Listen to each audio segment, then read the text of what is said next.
Hey, it's Glenn, and today we're going to talk about listening without fixing. Now, often we as leaders, we are promoted because we are able to resolve problems. We are able to be agile enough to fix things as they came up. But that doesn't always help us because it does condition us to see everything as a problem after a while. And when people come to talk to us, they don't always want us to fix their problem.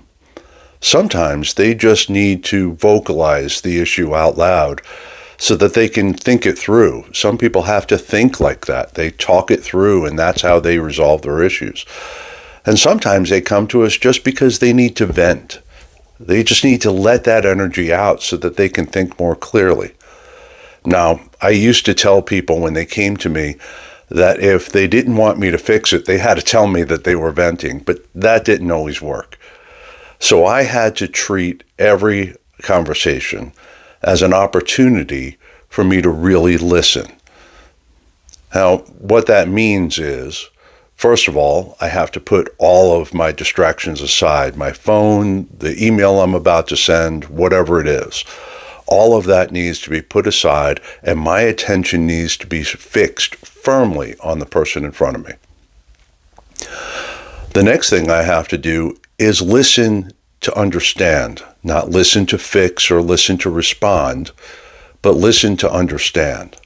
And that requires me to change my mindset. That requires me to change my perspective of the conversation. So I'll take that time then to really lean in so I can understand what their issue is. And I had to train my brain to not fix the problem. Instead, I had to ask them questions that would maybe help them think it through a little bit. Questions like, what do you think you should do? Well, what are your next steps in this? And how could those next steps go wrong? And how are you going to mitigate that effect? What do you want me to do and how can I help? I really want to get through this with you.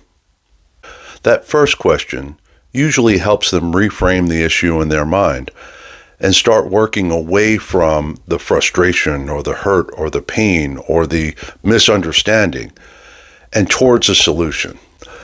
Now, these questions aren't always appropriate. If they're coming to you to report an issue with a coworker or something like that, you have to get involved. You have to take action. That's when you start your investigation to get both sides of the story, but you can't just sit idly by and let that go by. What I'm talking about is when they're working on a problem and they just can't seem to get from A to B. Now, I'm really asking these questions to help them with their troubleshooting process. I mean, they probably already know the right direction to go, and they probably already know the steps they need to take. But what they just need is someone to say, yeah, I think that's right, or I think that's a good course of action. They just need a little bit of encouragement. So I would urge you, when your people come to you to talk, treat it as an opportunity to learn. Don't always look to fix the issue.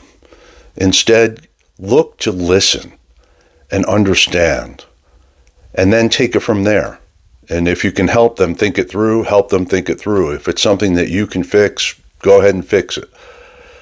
But this is an opportunity for you to really spend time listening, and so your team really feels heard.